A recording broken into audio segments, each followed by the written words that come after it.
Hello, bachcho. Let's read this question. So this question says you pour a quantity of flour of a volume 20 to 25 centimeter cubic onto a board, which where it forms a conical pile. The coefficient of the static friction between the floor grains is nu as given कर रखा है.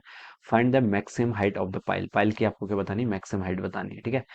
Conical pile मतलब देखिए मतलब टीरा एक conical form में देखिए आपको फोर को क्या करना है रखना है. जैसे बच्चों इस क्वेश्चन का की कॉन्सेप्ट आप पहले लिख लीजिए स्टैटिक फ्रिक्शन. क्या लिख लीजिए? Static friction. स्टैटिक फ्रिक्शन बच्चों मैं क्यों लिख रहा हूँ वो अभी आपके समझ में आ जाएगा. ठीक है.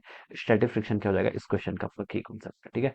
स्टैटिक फ्रिक्शन तब लगता है जब क्या होता है आपका यहाँ पर रिलेटिव मोशन नहीं होता. ठीक है. अब देखिए बच्चों जैसे आपके पास क्या है आपके पास बोर्ड है दिस बोर्ड. ठीक है. ये आपके पास पे बोर्ड है क्वेश्चन में बोला गया है. इस फ्लोर बोर्ड पर देखिए आपने क्या रखा है फ्लोर रखा है. ठीक है. आप क्या बना रहे हैं? एक आटे का टीला बना रहे हैं. ठीक है. अब देखिए आपने इस तरीके से बना दिया कोनिकल फाइल है तो कोनिकल फॉर्म में ऐसे आपने बना दिया. ठीक है. इस तरीके से आपने बना दिया कैसे? ऑलराइट. ये आपका इस तरीके से ऐसा सिचुएशन हो गई. ठीक है. ये वाला तो आपका बोर्ड है और ये आपने कोनिकल ऐसे फाइल बना दिया. ठीक है. ये आपका इस तरीके से बन जाएगा. ऑलराइट. ये आपका बन गया. और क्वेश्चन में क्या गिवन कर रखा है? क्वेश्चन में एक चीज और बोली गई है कि क्वांटिटी देखिए इसकी वॉल्यूम गिवन कर रखी है. वॉल्यूम कितनी गिवन करके? वॉल्यूम देखिए किसके इक्वल होती है? कौन की? पहले तो 1/3 पाई r² इंटू एच के इक्वल होती है. ठीक है. एच क्या है थी इसकी? एच इसकी हाइट होगी. This maximum height is called our H. और आर क्या होगी? इसकी रेडियस हो जाएगी. ठीक है. यहाँ से लेकर यहाँ तक की ये तो आपकी क्या होगी? रेडियस होगी. And this one is called its height. ये क्या हो जाएगी? आपकी हाइट हो जाएगी. ठीक है. और वॉल्यूम आपने यहाँ पर गिवन कर रखी है. इसकी वैल्यू कितनी है आपकी? 225 सेंटीमीटर क्यूबिक के इक्वल है. राइट. और ये कितनी होगी आपकी यहाँ से? 1/3 पाई r² इंटू एच के इक्वल हो जाएगी. Alright. while it forms a conical file. ठीक है. The coefficient of static friction between the floor grains given कर रखा है. Find the maximum height of the pile. Pile की maximum height कितनी होनी चाहिए हमें बताना है. तो इसको देखिए हम ऐसे करेंगे. इस क्वेश्चन को सॉल्व हम ऐसे करेंगे. यहाँ पर देखिए अगर यहाँ पर देखिए आप इसको ऐसे समझिए. ठीक है. देखिए यहाँ पर आपका मान लीजिए ये आपका पहले आपने इतना बना रखा था. ठीक है. मैं इसको चलो अलग सा डायग्राम बना के समझाने की कोशिश करूँ. ये आपका पाइल था. ठीक है. ये आपने एक देखिए ऐसे ग्रेन जो आपका क्या फ्लोर को इकट्ठा करके ऐसे बना दिया. ठीक है. यहाँ पर देखिए हमने क्या करा एक पार्टिकल था. ये इतना बन चुका है. इसके ऊपर हमने एक यहाँ पर फ्लोर और डाल दिया. ठीक है. थोड़ा सा हमने क्या करा ग्रेन डाला. तो मान लीजिए देखिए इस पर क्या हो जाएगा आपका तो एक थोड़ा सा एक फ्लोर का पार्टिकल डाला तो इस पर देखिए एक mg फोर्स आपका ऐसे लगेगा. एक फोर्स आपका देखिए यहाँ पर नॉर्मल ऐसे लग जाएगा. ठीक है. तो हम बता सकते हैं कि ये एंगल मान लीजिए आपका अभी के टाइम पर आपका एंगल कितना है? अल्फा के इक्वल है. तो ये एंगल भी कितना हो जाएगा आपका? एन हो जाएगा. ये एंगल आपका अल्फा हो जाएगा. अब मैं बता सकता हूँ यहाँ पर से mg के दो कंपोनेंट आएंगे. ये वाला कंपोनेंट बच्चों कितना? mg का साइन अल्फा. ठीक है. और mg का साइन अल्फा. और ये वाला कंपोनेंट कितना आपका? mg का कॉस अल्फा. तो बच्चों देखिए इस पार्टिकल को इस फ्लोर के पार्टिकल को यहाँ पर रहने के लिए. ठीक है. अगर यहाँ पर रुकेगा इसका मतलब देखिए रुकने के लिए हम बता सकते हैं एक फ्रिक्शन फोर्स ऐसा लगेगा. ये फ्रिक्शन फोर्स आपका mg साइन अल्फा को क्या करना चाहिए? बैलेंस करना चाहिए. ठीक है. और मैं बता सकता हूँ देखिए यहाँ पर क्या लिख सकता हूँ. ये फ्रिक्शन फोर्स किसके बैलेंस करना चाहिए? यहाँ से आपका फ्रिक्शन फोर्स आपका mg साइन अल्फा के इक्वल हो जाएगा. यहाँ पर से मैं इतना बता सकता हूँ. ठीक है. और देखिए मैं बता सकता हूँ कि जो आपका फ्रिक्शन फोर्स है कौन सा? Static friction. स्टैटिक फ्रिक्शन की देखिए बच्चों मैक्सिमम वैल्यू किसके इक्वल होती है? आपकी न्यू एस इंटू एन के इक्वल होती है. ठीक है. तो मैं ऐसे लिख सकता हूँ आपका ये हो जाएगा न्यू एस इंटू एन. कितना हो जाएगा यहाँ से आपका mg cos अल्फा के इक्वल. ठीक है. कितना हो जाएगा? mg cos अल्फा के इक्वल. ठीक है. तो हम बता सकते हैं देखिए जैसे जैसे देखिए अगर हमने और इकट्ठा किया तो देखिए ये आपका ऐसे बन जाएगा. कोन आपका ऐसे बन जाएगा. ठीक है. जो आपका कोनिकल पाइल है ऐसे बन जाएगा. अब आपका देखिए अल्फा और ज्यादा बढ़ गया. अल्फा और ज्यादा बढ़ जाएगा तो हम बता सकते हैं mg साइन अल्फा बढ़ेगा. mg साइन अल्फा और बढ़ेगा तो आपका जो स्टैटिक फ्रिक्शन है ये भी और बढ़ेगा. ठीक है. और लेकिन स्टैटिक फ्रिक्शन तो एक लिमिट तक ही रीच कर सकता है. और जैसे ही वो लिमिट रीच कर गया उसके बाद ये पाइल्स क्या हो जाएगा आपका? गिरना स्टार्ट हो जाएगा. ठीक है. उसके बाद क्या हो जाएगा? ये आपका पाइल जो आपका फ्लोर का पार्टिकल है वो गिरना शुरू हो जाएगा. लेकिन हमसे पूछ रखा है कि मैक्सिमम हाइट क्या होनी चाहिए जहां तक ये आपका गिरे ना. तो मैक्सिमम हाइट के लिए हम बता सकते हैं यहाँ पर क्या लगना चाहिए आपका? मैक्सिमम स्टैटिक फ्रिक्शन लगना चाहिए. और मैक्सिमम स्टैटिक फ्रिक्शन अपनी इतनी वैल्यू ले सकता है. ठीक है. तो यहाँ पर देखिए मैं इस एफ एस ये क्या आपका स्टैटिक फ्रिक्शन इसको अगर मैं यहाँ पर पुट कर दूं तो बच्चों देखिए कितना हो जाएगा? mg साइन अल्फा की जो आपकी यहाँ पर हो सकता है ये इसकी मैक्सिमम वैल्यू के लिए बता रहा हूँ मैं. तो mg साइन अल्फा को यहाँ पर मैं इसके इक्वल पुट कर लेता हूँ. कितना? Mu S of mg sine alpha. ठीक है. यहाँ पर से मैं ऐसे लिख सकता हूँ. mg से बच्चों आपका mg कैंसिल हो गया. और यहाँ से आपका साइन अल्फा और सॉरी ये आपका कॉस अल्फा है. ठीक है. न्यू एस देखिए यहाँ पर लिखा है ना new S mg cos alpha. तो ये हो जाएगा आपका देखिए टेन अल्फा इजिकल टू कितना आ गया? न्यू एस आ गया. ठीक है.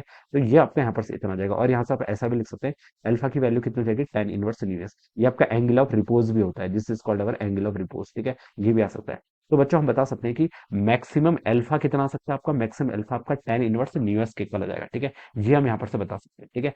बच्चों देखिए ऐसे ही मैं यहाँ पर अब इस ओरिजिनल फिगर पर आते हैं. ठीक है. यहाँ पर देखिए मान लीजिए आपने इतना इसको टीले की हाइट बनाई. ठीक है. यहाँ पर आपका नहीं गिरा. फिर आपने थोड़ा और पार्टिकल्स रखे फ्लोर के. यहाँ तक आपका ऐसे बन जाएगा. ठीक है. नया वाला पाइल जो बनेगा अभी भी आपका नहीं गिरा. और यहाँ तक नहीं गिरा। इसके बाद अगर आप थोड़ा सा भी इसको इंक्रीज करेंगे तो ये क्या कर जाएगा, आपका गिर जाएगा। तो इस सिचुएशन में बता सकता हूँ, देखिए टेन अल्फा किसके इक्वल होगा यहाँ पर, आपका न्यूएस के इक्वल। अगर मैंने एक भी फ्लोर का पार्टिकल डाला तो एक कोनिकल टेल आपका यहाँ पर से खत्म, मतलब गिर जाएगा, ठीक है, टूट जाएगा। तो बता सकता हूँ मैं टेन अल्फा बच्चों किसके इक्वल हो जाएगा यहाँ पर, आपका न्यूएस के इक्वल हो जाएगा। इतना मैं ऐसे बता सकता हूँ। अब टेन अल्फा को देखिए मैं क्या लिख सकता हूँ, टेन अल्फा लिख सकता हूँ, टेन अल्फा किसके इक्वल होगा इस ट्रायंगल में देखिए तो, perpendicular divided by base H by R के इक्वल, ठीक है। तो मैं यहाँ से लिख सकता हूँ आपका न्यूएस की वैल्यू बच्चों कितनी आ गई यहाँ से आपकी, एच बाई आर के इक्वल आ गई, ठीक है। ये मैं यहाँ पर से बता सकता हूँ, ठीक है। अब मुझे देखिए बच्चों यहाँ पर क्या बताना है, मुझसे यहाँ पर हाइट पूछिए, मैक्सिमम हाइट पूछिए। मैं ऐसे रेडियस को क्या लिख सकता हूँ, रेडियस को मैं लिख सकता हूँ एच डिवाइडेड बाई न्यूएस के इक्वल। अब इस वैल्यू को देखिए मैं इस फॉर्मूला में पुट कर लेता हूँ, तो वॉल्यूम बच्चों कितनी हो जाएगी आपकी, 1/3 पाई रेडियस का स्क्वायर, तो ये हो जाएगा आपका एच का square divided by new S का स्क्वायर इंटू कितना हो जाएगा यहाँ से आपका इंटू एच हो जाएगा, ठीक है। तो बच्चों यहाँ से आपकी वॉल्यूम हो जाएगी, वॉल्यूम को देखिए हम क्या लिख सकते हैं, वॉल्यूम हो जाएगी आपकी 3v, और न्यू एस को आप इधर ही लेके आ जाइए, ठीक है। और यहाँ पर होगी आपका पाई और एच क्यूब, ये वैल्यू आपकी यहाँ से इतनी आ गई। आपको मैक्सिमम हाइट बतानी है, ठीक है, किसमें, सेंटीमीटर क्यूबिक में। तो पूरे क्वेश्चन को आप सेंटीमीटर में कर लेते हैं। वॉल्यूम 225 है, सेंटीमीटर में नहीं छेड़ना है, ऐसे कैसे रहने देना है। न्यू एस कितना दे रखा है आपको, 1.60 का अंडर रूट में दिया ना। तो चलो यहाँ पर कुछ वैल्यू में होगा अभी, चलो देखते हैं। ये आपका 1.6 हो जाएगा। इजिकल टू बच्चों कितना आ गया आपका, पाई, पाई की वैल्यू कितनी होती है आपकी, 3.15 यूज करने को बोला गया। इंटू बच्चों कितना हो जाएगा यहाँ से आपका एच क्यूब के इक्वल हो जाएगा, ठीक है। बस आपको अब यहाँ से एच की वैल्यू क्या करनी है, कैलकुलेट करनी है, ठीक है। ये अंडर रूट यहाँ पर इसको इतना पुट करना है, राइट। तो ये देखिए, यहाँ पर से हम अंडर रूट क्यों, अंडर रूट यहाँ पर कुछ कैलकुलेशन सिंप्लीफाई, चलिए अब इसको हम सॉल्व कर लेते हैं यहाँ से। कुछ सिंप्लीफाई हो रहा है। पाई को मैं यहाँ से 22/7 लिख सकता हूँ, उससे भी आपका कुछ नहीं होगा, राइट। 25.6 एंड 1.6 का स्क्वायर कितना होता है आपका, 2.56, 2.56 वाली भी कोई टर्म दिख नहीं रही है। तो चलिए इसको सॉल्व भी कर लेते हैं। ये हो जाएगा आपका, देखिए 225 इंटू 3 करेंगे तो आपका 675 हो जाएगा, इंटू आपका अंडर रूट ऑफ 1.6 करेंगे, ठीक है। 1.6 को देखिए मैं क्या लिख सकता हूँ आपका 16 इंटू, नहीं, इसका रूट भी देखिए आपको कैलकुलेट करना पड़ेगा। देखिए तो ये कितना होगा आपका 1.6 का, आप यहाँ से देखिए बच्चों अंडर रूट कैलकुलेट करेंगे तो इसकी वैल्यू आपकी, अंडर रूट ऑफ 1.6 की वैल्यू आपकी आती है 1.27 के इक्वल आ रही है। कितनी आ रही है, 1.27 डिवाइडेड बाय बच्चों कितना हो जाएगा आपका 3.15 इजिकल टू आपका यहाँ से एच क्यूब के इक्वल हो जाएगा, ठीक है। तो बच्चों उसको आप सॉल्व कर लीजिए। देखिए ऊपर क्या है 675 इंटू आपका 1.27 करेंगे तो आपका 857.25 आ रहा है, डिवाइडेड बाय बच्चों 3.15 करेंगे 3.15, तो उसकी वैल्यू आपको 272 के इक्वल आ रही है। कितनी आ रही है आपकी 272.14, ये आपका एच क्यूब की वैल्यू आ रही है। अब बस आप क्या कर लीजिए यहाँ से इसका की पावर 1/3 कर लीजिए, क्या कर लीजिए उसको अब यहाँ से आप सॉल्व कर लीजिए, ठीक है।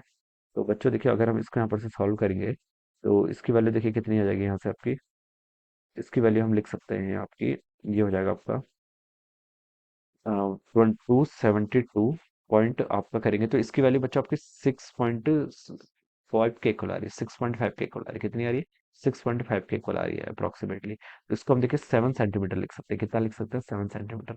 तो 7 सेंटीमीटर बच्चों यहाँ से क्या होना चाहिए, इसका करेक्ट आंसर होना चाहिए, ठीक है, 7 सेंटीमीटर, ठीक है। तो बच्चों क्या बता सकते हैं, ऑप्शन ए क्या होगा इसके करस्पॉन्डिंग आपके यहाँ से करेक्ट आंसर होना चाहिए, this should be the right answer of this question, alright. So I hope you all understood this concept, all the best and thank you so much.